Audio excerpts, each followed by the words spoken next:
Thank you, Chairman, and thank you everyone for joining us here in this panel today. Today is my lucky day because for ages we're consistently told that single-payer health care is too expensive. We're told constantly, how are you going to pay for it? How are you going to pay for covering the insulin costs of everyday Americans? And I seem to have found part of my answer here today. Because it seems that TransDigm sold a part called a non-vehicular clutch disc.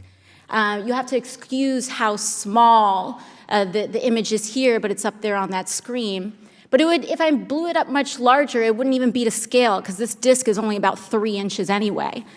And it seems as though TransDigm sold 149 non-vehicular clutch discs to DoD. It costs about $32 to make the part. And TransDigm charged us $1,443 for each of these 3-inch discs. As a result of the upcharge, the Inspector General determined that TransDigm profited 4,436%. A pair of jeans can cost $32. Imagine paying over $1,000 for that. But the good news here is that what I've found is that the cost of about 149 of these clutch discs will cost, at cost, is about $4,768, except TransDigm charged the public $215,007. That is a margin of about $210,239. Mr. Howley, are you aware how many doses of insulin we could get for that margin? I'm not. In a single-payer healthcare system, an insulin dose can cost about $137 a vial. I could have gotten over 1,500 people insulin for the cost of the margin of your price gouging for these vehicular discs alone. The incidence of diabetes, according to the CDC, is about 7 people in 1,000, which means I could have covered the insulin costs of a community of 21,400 people for the cost of your price gouging of the public on a non-vehicular clutch disc alone. I could have sent 21 kids to college. I could have sent 18 toddlers to free preschool for a year in the most expensive city in America. So my question to you is, why should we give you another dime? It seems to me the government always has the choice of what to buy and what not to buy from us.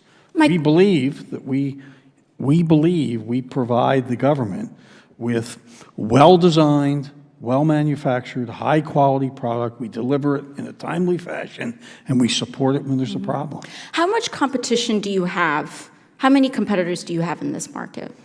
We have I don't know this individual part, so just because we make 200,000 parts, but I would say there's almost no product we make where there aren't other alternatives to buy the part. But it could be one alternative, 2 alternatives, or 1,000 alternatives. Not 1,000. Not 1,000. Some number of alternatives. So it's not a perfectly always selected originally in a competitive process when the airplane's designed, where we're selected because of our price, our technology, our delivery, our contract terms, whatever. You know, I find this interesting because this term free market comes up very often, but I don't think people really understand what that means, because so often it's not a free market at all. It's a captive market.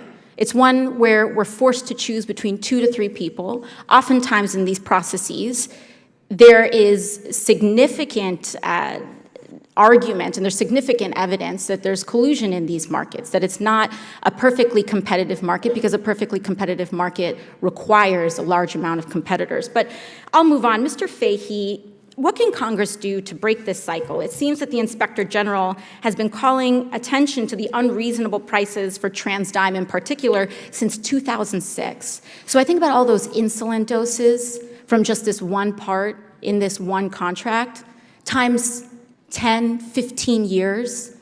What can we do to break this cycle? So ma'am, first, I would support, the recommendations of the DoD IG and working with Congress to figure out What I would say is I would absolutely like to work with Congress on what are the right things to do, and I'd rather not talk about it in front of TransDigm because they'll go out and try to figure out ways to overcome those too. Understood. It just, as I said, it just bugs me that we have to do this, right? And what it does is it's additional bureaucracy within my system to account for these bad situations. Well, I look forward to us having a confidential meeting sometime soon. Thank you very much.